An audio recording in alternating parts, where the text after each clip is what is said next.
of the online research methodology workshop. This is a brainchild of IDVL Kerala and is conducted under the stewardship of the President and Secretary IDVL and Dr. Sabina Jayapalan, who is the chairperson of the session of this online research facilitation cell. It is said that statistics is the heart of any data analysis. They breathe life into the data we have collected. And to throw more light on the statistics, we have with us Dr. Anish T.S., who is the professor of Department of Community Medicine, Government Medical College, Manjeri. He'll be talking to us on the different types of statistics, mainly the descriptive and the inferential statistics. Dr. Anish is a prolific orator and has got an inimitable style of writing. You would have been familiar with the columns he had written in the vernacular dailies during the COVID pandemic. He has more than 50 publications and 700 citations in peer-reviewed national and international journals. He is the reviewer of BMJ Global, WHO Bulletin, and other reputed journals. He is a principal investigator, co-principal investigator, and co-investigator of many projects with WHO, ICMR, International Crops Research Organization, and King George Medical University, Lucknow. He is the PhD guide of KUHS. He is a recipient of Sardarilal Memorial Award for the best publication in Indian Journal of STD and AIDS 2011. Convener of COVID Expert Committee, Government of Kerala. Public Health Consultant of Kerala Disaster Management Authority, and a member, Health Technology Assessment Committee, Government of Kerala. Over to you, sir.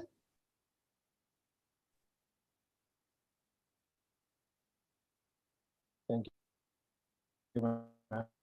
Am I audible? Yes, sir. Yes, you are audible. Let me share my slides.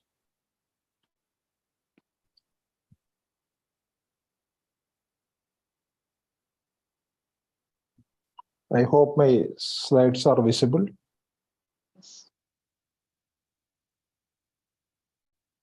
Ma'am, is it visible, ma'am?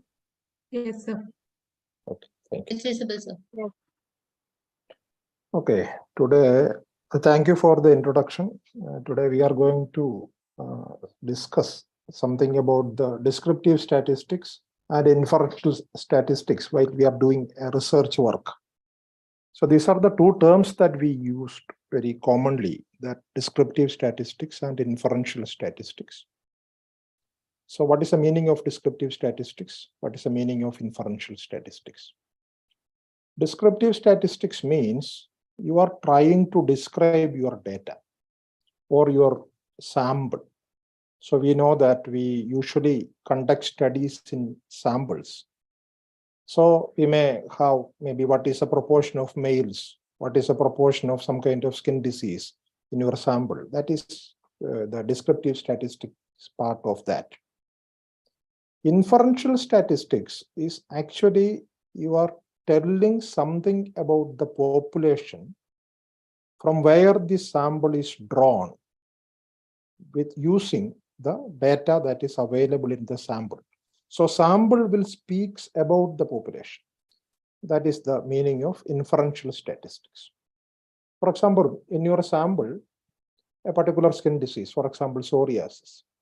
Psoriasis was found more common in people with obesity compared to people without obesity. That is a finding that you have got in your sample. So that is a descriptive statistics part of that.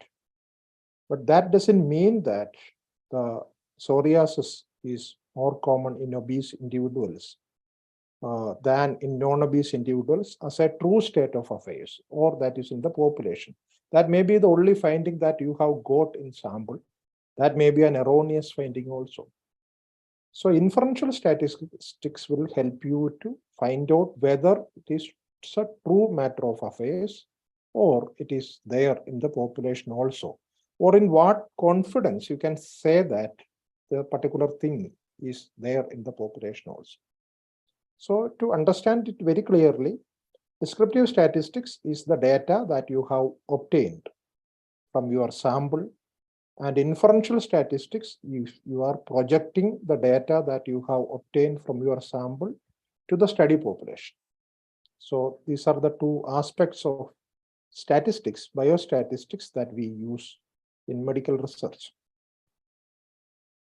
So statistics, what is statistics? The word meaning of statistics is something related to the state, because statistics as a science which was evolved as a step to help the state, especially to uh, have taxation. So the word meaning, it is something related to state, but in practical sense, statistics is the science that dealing with collection, compilation, and interpretation of data. If somebody asks you what is statistics, statistics is the science dealing with collection, compilation, and interpretation of data. So it is all about data. You collect data, you compile it. Compilation means you are actually making it in form of a table, or sometimes in the form of a chart. Then you are going to interpret the data. So what is data? Data is the unit of information. So what is the difference between data and information? Usually we will use it synonymously, the data and information. But data is the unit of information. That means unprocessed information. Suppose you are just examining a patient. So you found that the patient has got maybe atopic dermatitis. That is a data. And the patient has got the age of 32 years. That is another data. The patient is a male. That is another data. Or the patient has got some other features of atopy, like maybe bronchial asthma. That is another data. So these are data. Data means something you are obtaining. You are not processing it. What you have obtained, that is the data.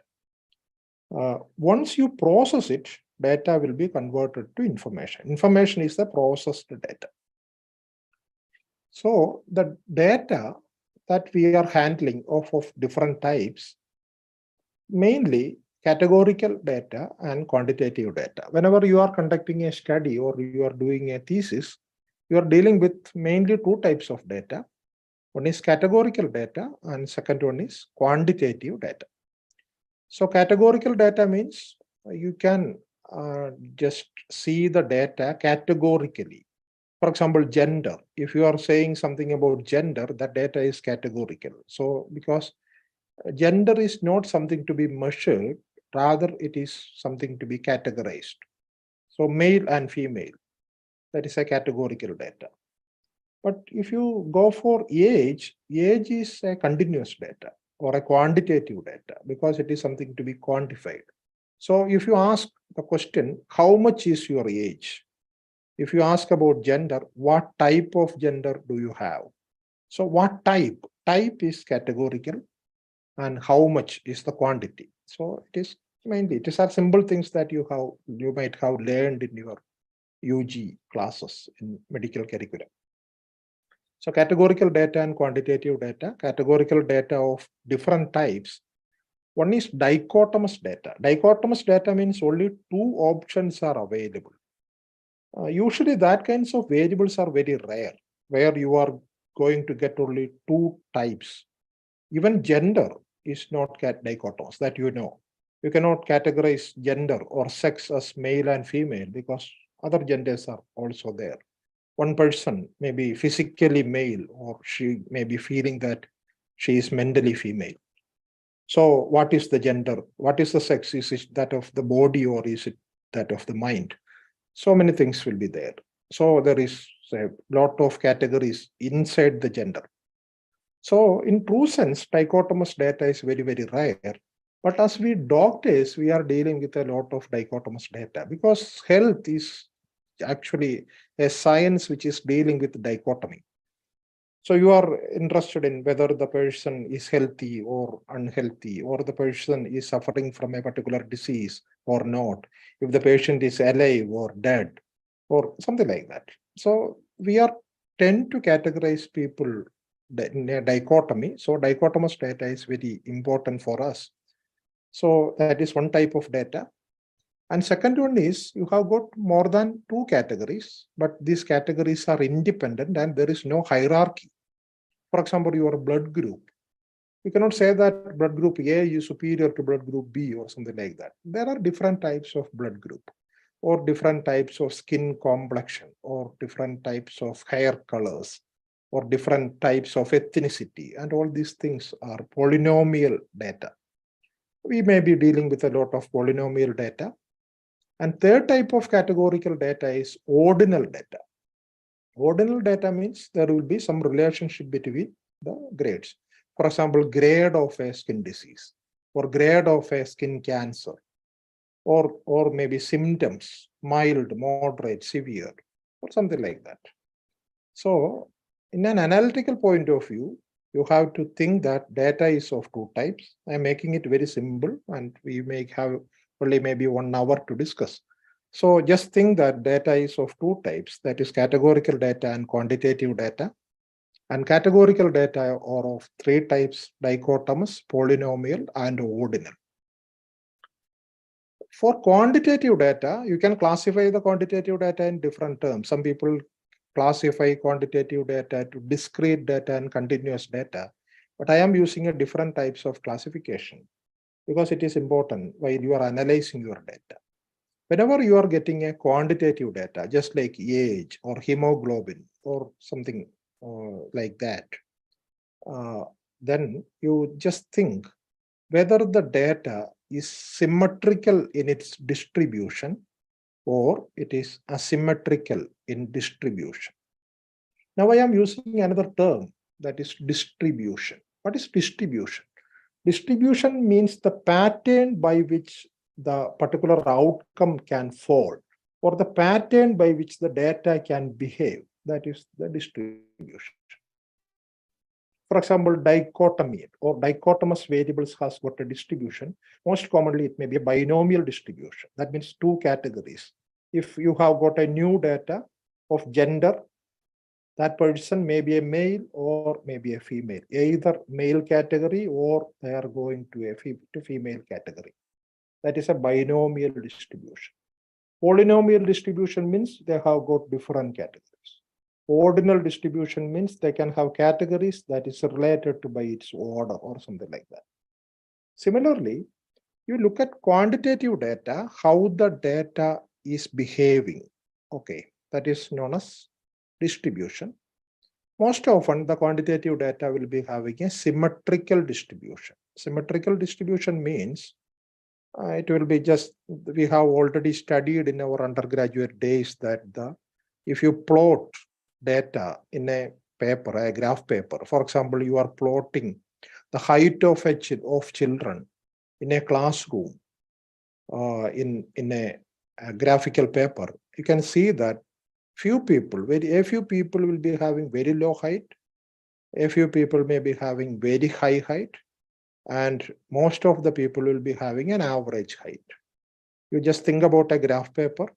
X-axis is height and y-axis is number of children, and you are plotting it, the height of children in a classroom.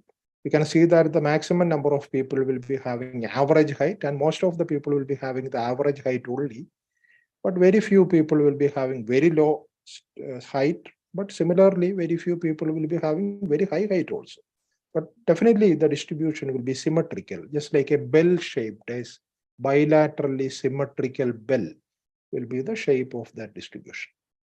That is a symmetrical distribution. But that may not be the case always. Sometimes the distribution can be skewed or asymmetrical.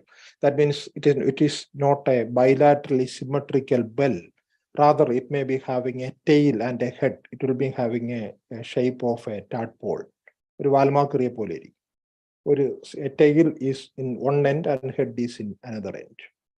For example, if you just think about the income of people, you can see that most of the people will be having low income, but very few people, just like Tata, Birla, or maybe Ambani, has got very high income.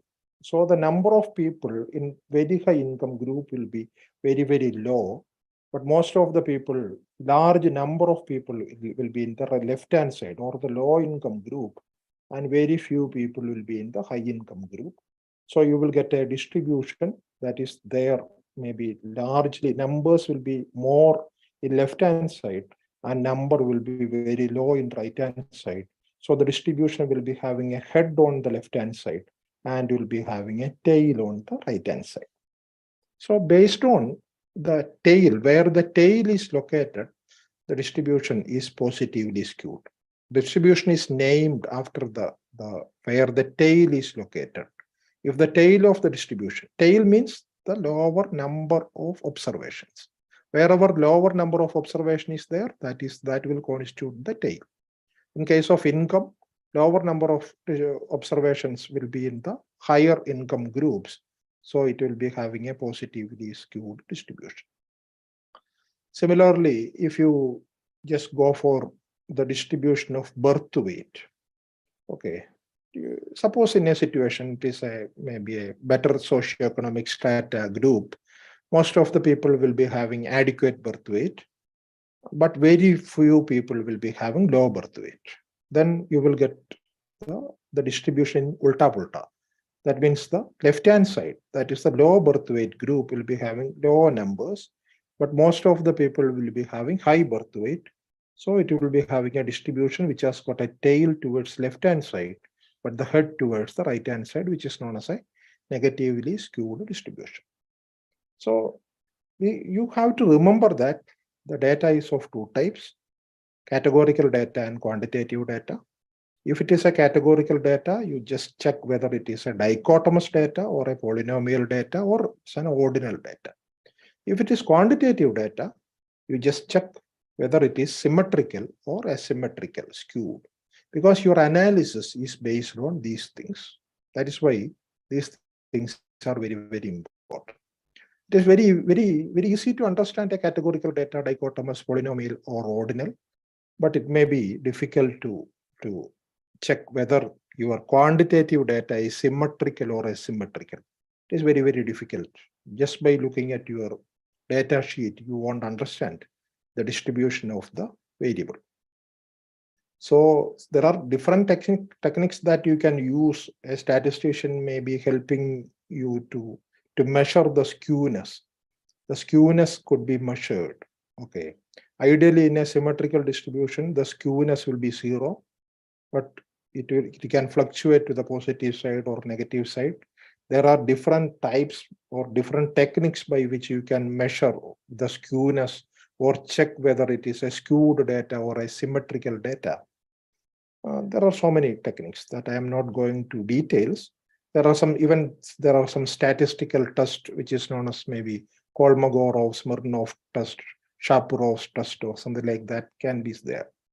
But the commonest or simple method is you try to, using a software, you just check the mean and median of the quantitative data. If mean and median is comparable, it may not be equal in any sense, but if it is comparable, the data may be symmetrical. But if it is non-comparable, then the data will be asymmetrical or skewed. The direction of skewness could be understood by the direction of the mean. If mean is more than median, it is positively skewed. And if mean is less than median, it will be negatively skewed or something like that. Okay. So, as we have already discussed, our data analysis has got two steps. One is the descriptive data analysis, and second one is your inferential data analysis. Descriptive data analysis, what you are seeing in the left-hand side is response rate of different types of problems. So these different types of problems, if I ask what type of data it is a categorical data because it is different types of problems. In categorical, what is the type? It is a polynomial data. It is not dichotomous. It is not ordinal. It is a polynomial data. So how it is represented is a bar diagram. So in descriptive data, if you are using a diagram to represent the data, the most commonly used way of representing it is a bar diagram. Okay. And in right-hand side, you can see a pie diagram. Most popular way of representing a categorical data is a pie diagram. If you look at your thesis, you can see that so many pies are there. Usually bar diagrams are less popular, but according to experts, they say bar diagram may be much better than a pie diagram because pie diagram has got some inadequacies, some issues. If there are non-mutually exclusive variables, for example, out of 100 individuals, okay, 25 has got diabetes and 30 has got hypertension. I am giving you a data. I have got 100 individuals, 25 has got diabetes and 30 has got hypertension. Which type of picture you will use to represent the data? If I use a pie, that will be a mistake because out of 100, I will just give 25. That is 25%, 1/4 for diabetes, another 30% for hypertension. But sometimes the same person may be suffering from both diabetes and hypertension. That will not be marked in a pie. So that will be giving you a wrong conclusion about the data. So pie diagram should be used if it is very clearly state that the categories are mutually exclusive. Otherwise, we cannot use a pie diagram. Usually, we can use a bar diagram. That is a diagrammatic representation of a categorical data. But if you just go for the numbers, you can represent a categorical data using frequency and proportion. For example, out of 100, okay, out of 100, 25 is suffering from diabetes. That means 25% is the prevalence of diabetes or something like that. So there is a very simple thing. If the data is categorical, the descriptive statistics is very simple. You represent the data using frequency and proportion of each categories. And if you want to draw a diagram, better you draw a bar diagram. Or if the categories are mutually exclusive, definitely you can go for a pie. But in case of quantitative data, you can try something like a bar, but the bar will be attached. Because in a quantitative data, the categories are in a continuum. For example, height. Okay, the lowest height that you are noticed in your classroom is 150. And you are making first category to 150 to 160. Soon after 160, there will be 160.1. So the categories are not natural categories, rather you are drawing it just for the sake of drawing. So the bar diagram is used for categorical data, but the bars are attached. You can see in the left-hand side of this picture that the bars are attached while you are representing a quantitative data. If the bars are attached and the data is quantitative, these types of diagrams are known as histogram. So what is the most common diagrammatic representation of a quantitative data? It is the histogram. So using the histogram, you can just draw a pattern using a curve that is known as a frequency curve that you can see in the right-hand side. So the histogram and frequency curve are the two things that we use to represent a quantitative data diagrammatically. But the usual method that we used is we will use the mean and standard deviation. If the data is quantitative and symmetrical distribution, we usually use this mean and standard deviation. If the data is quantitative and asymmetrical, that is skewed, we will use median and interquartile range. Median is the 50th centile. That means median will cut the entire data set into equal parts, 2 equal parts. Okay, if you are arranging 100 people in ascending or descending order, the 50th person will be the median. Okay. In quantitative data, if you are using mean, we will go for standard deviation, or if you are using median, the better measure is range or interquartile range. More commonly, interquartile range. Interquartile range means if median is the 50th person, the difference between 25th person and 75th person is the interquartile range. Median is a positional average. We are telling the position, that is the 50th position. What is the height of the person in the 50th position? Then the measure of dispersion should also be communicated in a positional manner. That means if 50th person is the average, the difference between 25th and 75th will be the dispersion. That is a very commonly used, or that is a very popular, or that is the way of representing a data. If you are using a quantitative data, you just check whether the data is symmetrical or asymmetrical. If the data is symmetrical, you go for mean and standard deviation. If the data is asymmetrical, you go for median and interquartile range. For a categorical data, these kinds of confusions are not there. You can represent the data in terms of number and percentage based on a denominator. So this is a very simple things. While you are doing your thesis or you are writing a paper, suppose you have got many data with you, you just check whether it is categorical data or quantitative data. If it is categorical data, it is very simple. You just give the each and every category, give the number and percentage. That is the data summarization. If it is a quantitative data, better you give the mean and standard deviation or median and interquartile range. Even if you want to explain more, the quantitative data could be maybe made into different categories. And you can say that what is the number and percentage of individuals in each and every categories.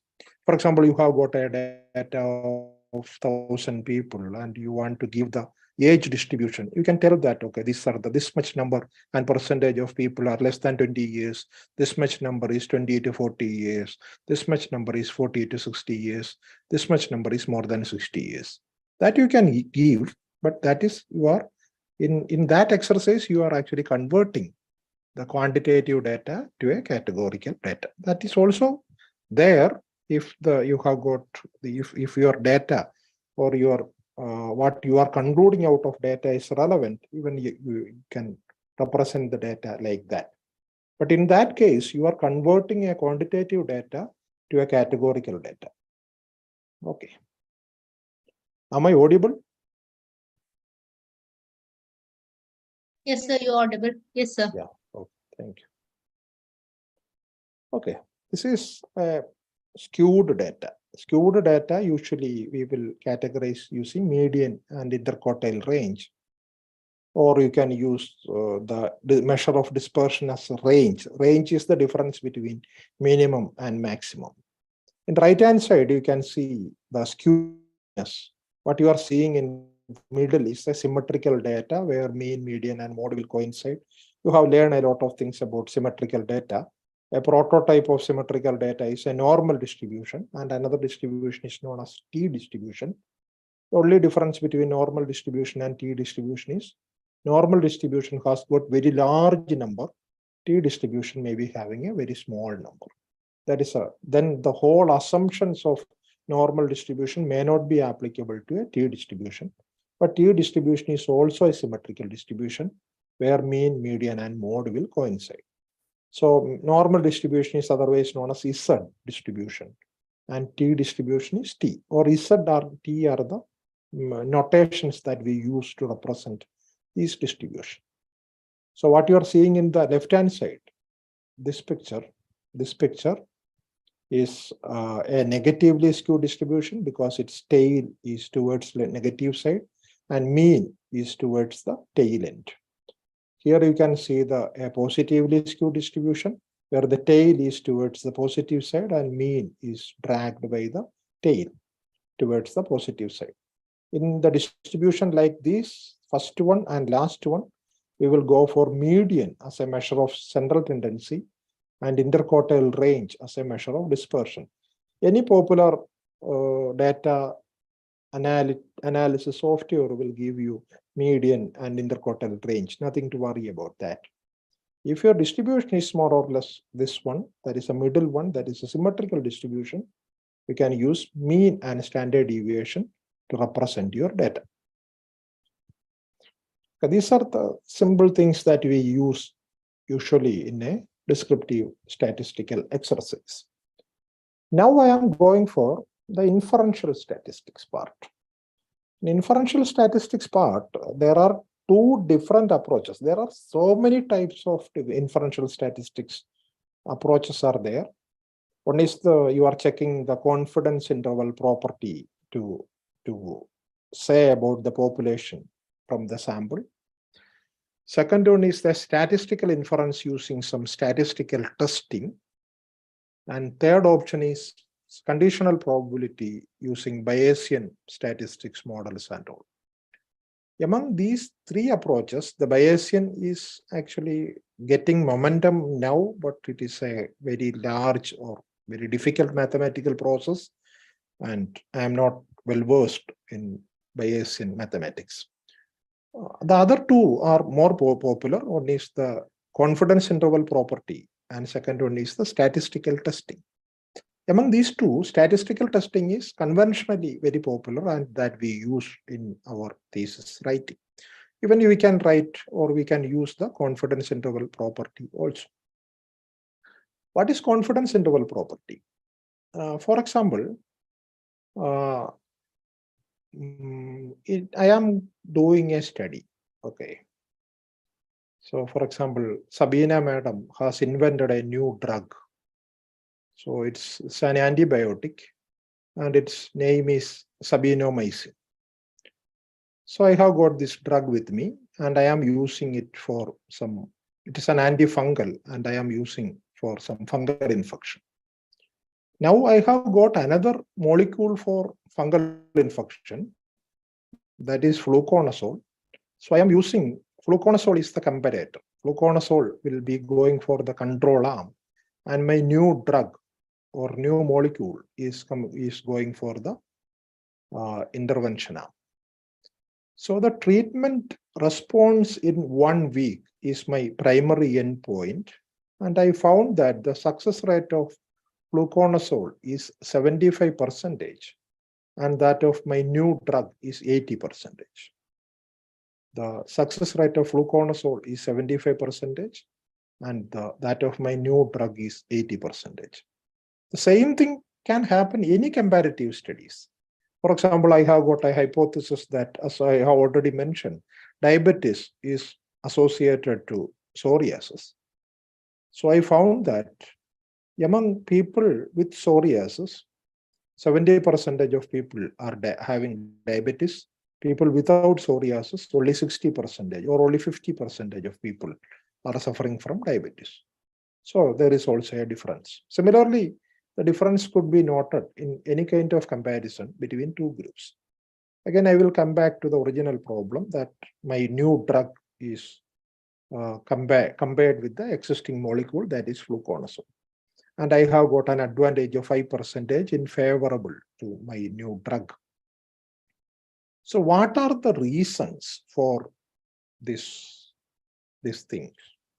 By getting an advantage of 5% in my sample, can I conclude that my drug is better than the existing drug?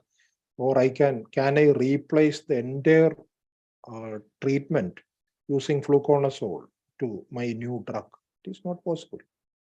So because it is only an observation that I have got in the sample. Here, the problem is I have to go for an inferential statistics and I have to check whether this finding is there or the new drug performing better is there in the population also, or how much I am confident that the finding that I have got in the sample, that is the new drug is performing better than the existing drug, is there in the population. So I can use the confidence interval properties. So here there is question, okay, in your sample, what is the performance of the new drug? That is 80%. Then I will ask, are you confident that in population also it is 80%? No, I am not very confident. It can change slightly. Okay, how much it can be changed? So I will say, I cannot say it very accurately, but I can say that 95% of times it can change between 75 to 85. I have got what is 80, but I know that in population it can change somewhere between 85, and I am 95% confident about that. That I can say. I have got some statistical procedures to obtain that. So I will, that is, confidence interval is usually calculated by the observed value plus or minus 2 into standard error. So there are some methods by which you can calculate standard error that we can discuss if you want. But it is the statistical programs will give you the standard error and confidence interval. And I have got, what I have got in the sample is my drug is performing in 80%. But now I am saying that it is what I have observed in the sample, but in the population, I am not that much confident, but I am confident that it is somewhere between 75 to 85%, and my confidence in limit is 95%. Similarly, what was the performance of the comparator or the fluconazole? That was 75%. Again, I will ask the same question. Are you confident that it is 75%? Then I will have these kinds of standard error exercise, and I will say that, okay, I'm not confident, but I am confident that it is somewhere between 71% and 79%. So the situation has changed. What is the confidence in new drug? That is between 75 to 85.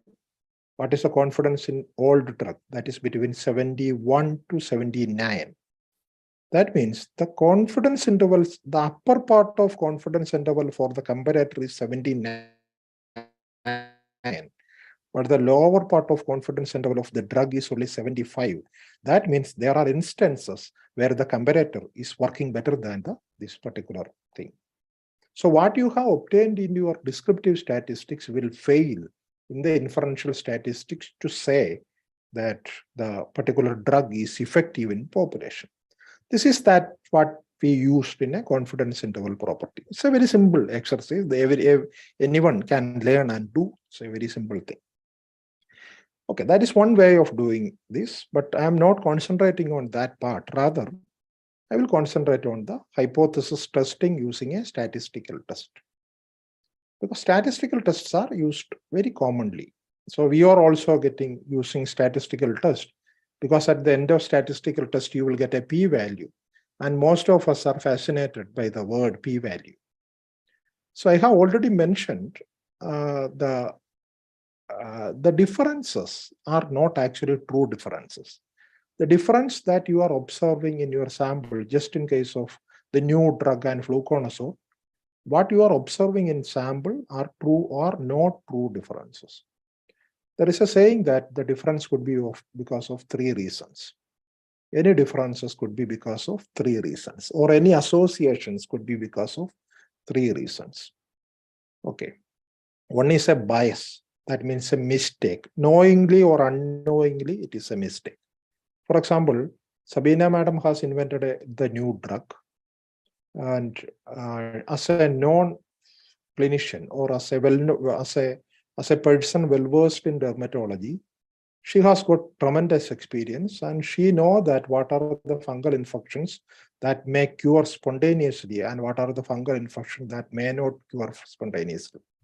So sometimes if she is not blinded, or if it is not a randomized controlled trial where the randomization is not proper, she may give her drug to people whose fungal infection may resolve spontaneously. And the fluconazole will be given for the resistant cases. Then you can create this result by the researcher.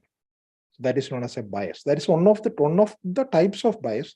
This is not the only bias. I am just giving an example. So this result could be because of bias.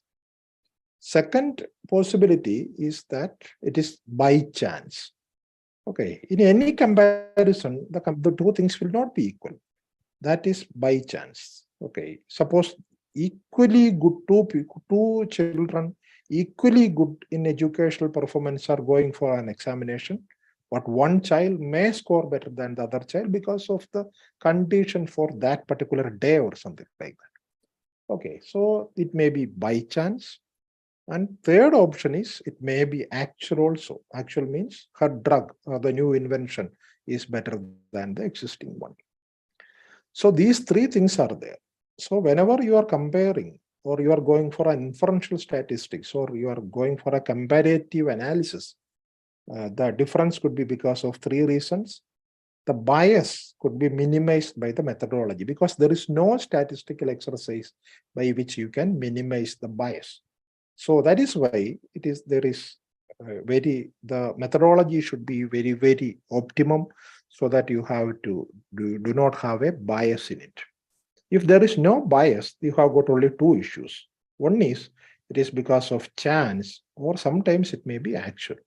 So we are going to predict the probability of chance. Okay. And the probability of chance is high, then you will not consider it as actual. That is then probability of chance is known as p-value. If p-value is more than 5%, okay, or 5% or more, p-value means you just clearly understand what is p-value. P-value is the probability of chance. In a comparison, you have got a difference. This difference could be because of chance or it because of actual. We do not know whether it is because of chance or actual, but we have got some statistical technique by which you can just test whether what is the probability of chance difference. If that is significant, significant means if it is more than or equal to 5%. If P is more than or equal to 5%, the chance is significant. If it is less than 5%, the association or true association is significant. That is why we are saying that p-value should be less than 0.05. That means the true association is significant. Otherwise, only the chance is significant. It is just like you are just saying any association. For example, you are two friends of yours, one boy and one girl. Okay, they are going for every day. They are going for ice cream and they are going together to a park. So you are thinking that whether these two are associated. Okay. Now you are undergoing or you are doing your eyes are actually doing some statistical exercise and you are assessing what is the chance. Okay, suppose they do not have a relationship, but by chance they are going together. If the probability of chance is 5% or more, you have to give more weightage for the chance. In statistics, you may be thinking that why this 5%? The chance should be less than 5%. Then only we will say that it is actual. So we are giving more importance to the chance. That is otherwise known as type 1 error. So that we can discuss if you want. I am just discussing these things in a practical point of view. Where you are seeing a data, if your p-value is large or if it is more than 5%, what is p-value? P-value is the probability of chance. If the probability of chance is big, that means the probability of actual association is low. If the probability of chance or the p-value is less than 5%, you can say that it is significantly associated. That is a logic of statistical testing that we use. So we have to use different types of statistical tests in different contexts. Okay, usually statistical tests are based on or it depends on two or three things. One is the nature of variables compared. That is why I have discussed the nature of variable or nature of data at the outset itself. If the data is dichotomous, you have got one type of statistical test. If your data is polynomial, you may have another type. If the data is ordinal, you may be having another type of statistical test. Similarly, if your quantitative data is is symmetrical, you may have one type of statistical test. And if your quantitative data is asymmetrical, you may be having another type of statistical test. Okay, to study the statistical test or the statistical tests are based on these 5 factors. Okay, whether it is quantitative or categorical. If it is quantitative, whether it is symmetrical or asymmetrical, whether if it is categorical, whether it is dichotomous, polynomial, or ordinal. If you just look at the data, you can just check or you can decide upon the statistical test. Okay. For example,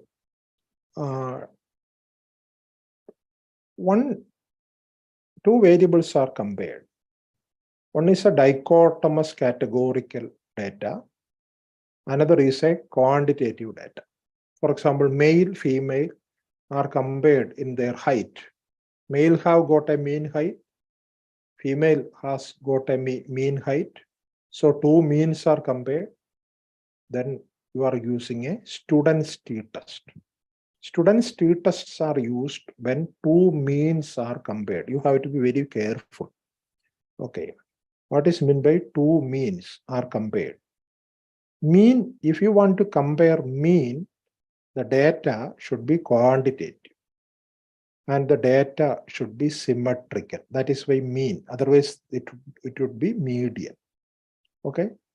Two means are compared means you have got a quantitative data. That is a symmetrical quantitative data. Why two means?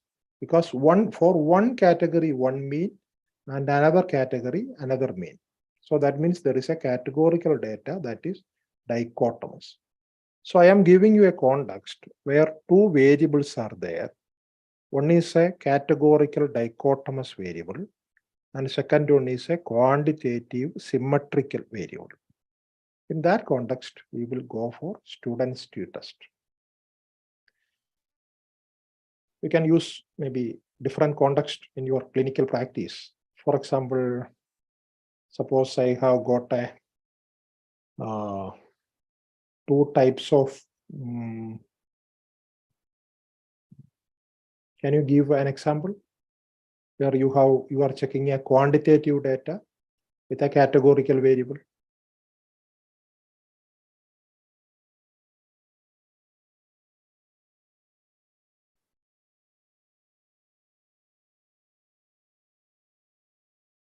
Can you suggest a quantitative variable in skin dermatology?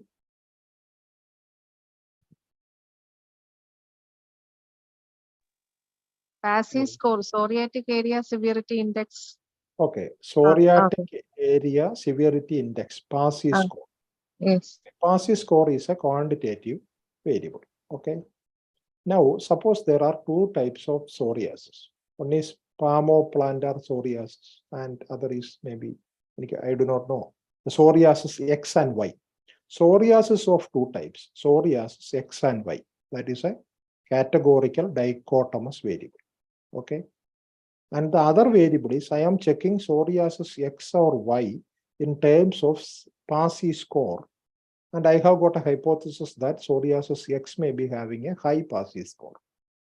In that context, one variable is a categorical dichotomous variable. Okay.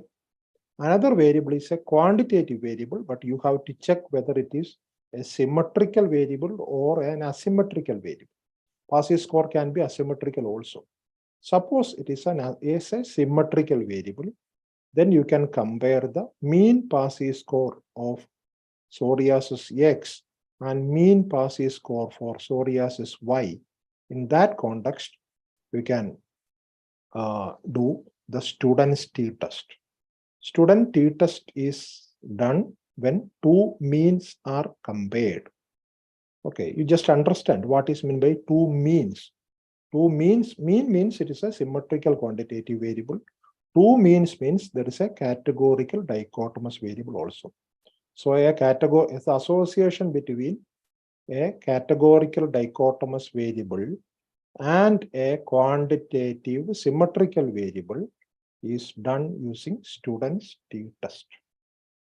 Similarly, if there is a before-after comparison, or only one category is there, but it has got two outcome, that is a quantitative symmetrical outcome. In the previous example, I have got only the psoriasis X. I am not comparing it with an independent category, that is psoriasis Y. I am not comparing with psoriasis Y. I have got only psoriasis X. But before applying a particular medication, what is the PASI score? And after applying a particular medication, what is the PASI score? There are two PASI scores before and after in a single group. Then, if the distribution of PASI score is symmetrical, I will go for a paired t-test. Similarly, sometimes the categorical variable, that is psoriasis here, may not be dichotomous. That may be polynomial, where more than two categories are there. For example, psoriasis A, psoriasis B, psoriasis C, and psoriasis D. 4 psoriasis types are there. And I am comparing PASI score. PASI score is symmetrical, so I can compare mean. So I have got 4 means. So I am comparing 4 means where it is a ANOVA. So ANOVA is a context where the association between two variables are compared. One variable is a categorical polynomial variable, and another variable is a quantitative symmetrical variable. Similarly, here I have got repeated comparisons. If there is only two comparison, I will go for paired T, but if I have got repeated comparison, I may go for repeated measure ANOVA. Okay, these are the contexts that you have to remember. In all these contexts, it is the association between a categorical variable to a quantitative variable. But the quantitative variable is always symmetrical. Suppose your PASI score is not symmetrical. The distribution of PASI score is skewed. Usually, these kinds of scores may be having a skewed distribution. Usually, these scores may be having a skewed distribution because most of the psoriasis may be mild psoriasis. So that may not be having not a very high PASI score. But sometimes very few people having very high score, if the high score is the indicative of severity. So it will be having a positively skewed distribution. So we cannot compare the means. Rather, we may go for the median or order. Then you cannot use these kinds of statistical tests. That is why at the outset itself, you have to check what is the distribution of PASI score. Okay, if it is skewed in terms of students' t-test, you have to use Mann-Whitney U test. In terms of paired T, you have to use Wilcoxon sign rank test. In the context of ANOVA, you have to use Prescott Valley, and in context of repeated measure ANOVA, you have to use Friedman. Okay, these are the tests. Okay, Mann-Whitney U, Wilcoxon sign rank, Rusker Valleys, and Friedman. But most commonly used statistical test is a chi-square test. Chi-square test is a context where you are studying the association between two categorical variables. For example, your drug, your new invention, the drug, that is a categorical variable. One drug was given the newly invented medicine, and second drug is fluconazole. It is a dichotomous categorical variable. And treatment outcome is cured or not. Again, that is a dichotomous categorical variable. In that context, most commonly we use these kinds of, because most of our variables, most of the variables that you use in your thesis will be categorical. Often these categorical variables are compared for their association. So we may be using chi-square test. Chi-square test is the most popular test that we use because most often we will be dealing with categorical data. Okay.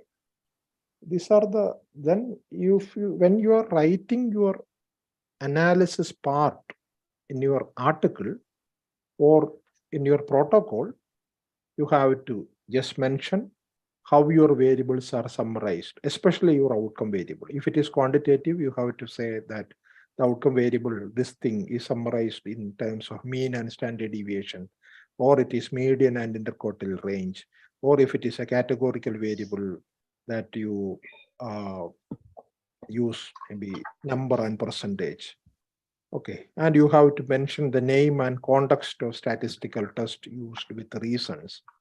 If a multivariable analysis, just like a regression, is used, you have to mention that also. And if your study has got some special analysis, you have to mention that also in your statistical analysis part of the article. So these are the things that at the outset I have to discuss with you. But if you want to ask more, definitely I can discuss more. You do not know maybe some aspects of this, but I think a reasonably good discussion, I think I can do for you. So these are the things that where I am trying to keep you in the line of this discussion. And if you are got some questions, definitely we can discuss. Thank you.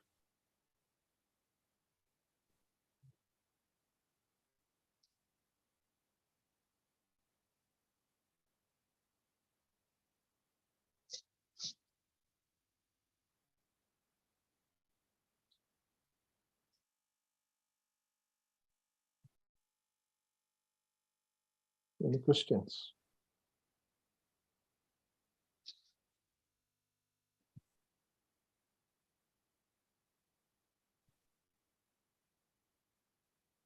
Thank you, sir, for elucidating such a difficult topic. So I have one question. So we do questionnaire-based studies. Like we do find out the quality of life index in patients with psoriasis, in atopic dermatitis. Such studies, how do we analyze the data that is then comes under inferential statistics, that type of studies? Okay. In quality of life, when you are assessing quality of life, usually we will be using a standard questionnaire for that. The standard questionnaire may be having its own analytical framework. It will just tell you that how this may be analyzed. For example, WHO BREF is a standard of is a questionnaire that we use usually. It has got different domains, and we can represent the data in different domains in the scores. That is why it is used. In some questionnaires, they will say that, okay, if the score is more than 50, that is good quality of life. If it is more than 75, it is very good quality of life. Or is it bit less than 25, very poor quality of life? Then we can use that category. Unless there is a category is mentioned, you have to mention only the scores. What the scores that we have obtained, what is the average score, what is the median score, what is the interquartile range of the score, what is the standard deviation of the score, and all these things. When we are going for analytical analysis or the inferential statistics, suppose I have got a hypothesis. For example, I am using quality of life of psoriasis, and I have got a hypothesis that while age is increased, the quality of life scores are getting lower. Suppose I have got that kind of a hypothesis, definitely I can divide the age into different categories. One is maybe more than 65 and less than 65, because 65 is the cutoff point of elderly. And the mean score of more than 65 is less than that of the score of less than 65. I can go for a statistical test. In this context, that may be a student's t-test. And based on the p-value, if the p-value is less than 0.05, I can reject my null hypothesis, and I can say that, okay, as age advances, especially for elderly, the psoriasis-related quality of life is poorer than the youngsters, or something like that.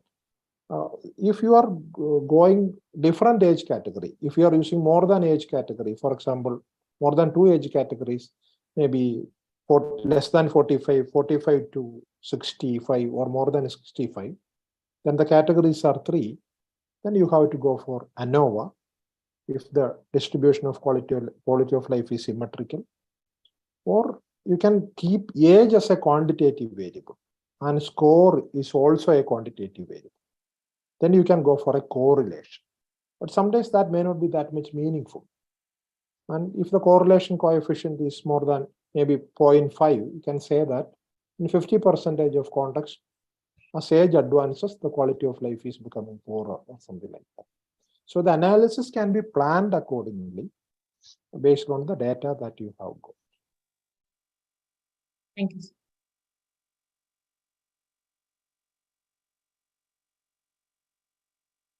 Any more questions?